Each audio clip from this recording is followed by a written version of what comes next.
अस्सलाम वालेकुम दोस्तों, कैसे हैं आप सब लोग। उम्मीद करती हूँ खैर खैरियत से होंगे। दोस्तों आज मैं आप लोगों के लिए लेकर आई हूँ कैरी की चटनी की रेसिपी। क्योंकि हम अमूमन घरों में जो चटनी बनाते हैं इमली से बनाते हैं और खटाई से बनाते हैं, लेकिन इस वक्त कैरी का सीज़न है, बहुत अच्छी मार्केट में कैरी आ रही है, तो मैंने सोचा आज आपको कैरी की चटनी भी बनाना बताती हूँ। कितने आसान तरीके से बन जाएगी और यकीन करें इतनी मज़े की होती है, इतनी खट्टी होती है कि खाने वाले को मज़ा आ जाता है कि हम गर्मियों में हम इसकी चटनी किस तरह से तैयार कर सकते हैं। तो फिर चलिए रेसिपी स्टार्ट करते हैं। यहाँ पर मेरे पास एक बड़े साइज़ की कैरी थी, उसको मैंने वॉश कर लिया बहुत अच्छे से। काटने के बाद इस तरह से क्यूब्स करके मैंने कटिंग कर ली है और इसके अंदर जो पोटली थी उसको मैंने रिमूव कर दिया है। अब यहाँ पर मैंने ले लिया है एक ब्लेंडर जार, जग ले लिया है, उसके अंदर मैंने इसको शिफ्ट कर दिया है तमाम कैरी को।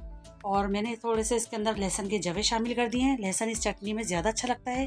और ये 5 से 6 मेरे पास गोल वाली लाल मिर्चें हैं, इसको मैंने पहले बॉईल कर लिया था पानी में ताकि थोड़ी सी नरम पड़ जाएंगी, वो शामिल कर दिए। 1 टीस्पून मैंने इस पर साबुत सफ़ेद ज़ीरा शामिल किया है और 1 टीस्पून नमक शामिल किया है। अब अपने टेस्ट के मुताबिक भी डाल सकते हैं नमक। एक बंच मैंने हरा धनिया का शामिल किया है, एक बंच पुदीने का, बिल्कुल ताज़ा फ्रेश डालिएगा आप भी। दोनों की मिकदार मैंने बराबर से ले ली है और इसको मैंने थोड़ा सा पानी के शामिल करने के बाद इसको मैं ब्लेंड कर लेती हूँ और फिर दिखाती हूँ। तो ये देख सकते हैं मैंने इसको बहुत अच्छे से ब्लेंड कर लिया है। चटनी हमारी बिल्कुल रेडी है और इतने शानदार से कलर के साथ तैयार हुई है, देख सकते हैं आप। तो मैं इसको आपको एक प्याली में निकाल कर दिखाती हूँ। इतनी अच्छी सी बनकर तैयार हुई है और इसको बेसन रोटी के साथ खाएं या इसको ऐसे ही पराठों के साथ खाएं, बहुत मज़े की लगती है। और इसकी थिकनेस देख सकते हैं, कम या ज़्यादा पानी आप इसमें शामिल कर सकते हैं। और ये मेरे पास जो बच गई है, इस तरह से मैं इसके अंदर एक मैंने बहुत खूबसूरत सा एक जार ले लिया है कांच का, और बाकी बची हुई इसके अंदर सेव कर देती हूँ मैं। और इसको हम एयर टाइट करके हम इसको फ्रीजर में रख देंगे। बहुत इजीली हमारा पूरा महीना चल जाएगी ये चटनी।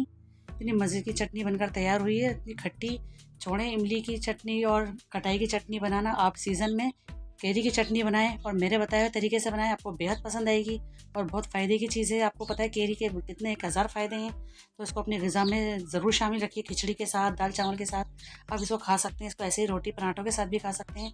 बहुत मज़े की चटनी है ये, इसको ज़रूर ट्राई कीजिएगा। तो ये थी आज की हमारी रेसिपी। आई होप आपको आज की मेरी रेसिपी पसंद आई होगी। पसंद आई तो लाइक करिए, शेयर करिए और मुझे सब्सक्राइब करना बिल्कुल मत भूलिए। तो फिर मिलती हूँ एक और नेक्स्ट रेसिपी के साथ। मुझे दीजिए इजाज़त, दुआ में याद रखिए। अल्लाह हाफिज़।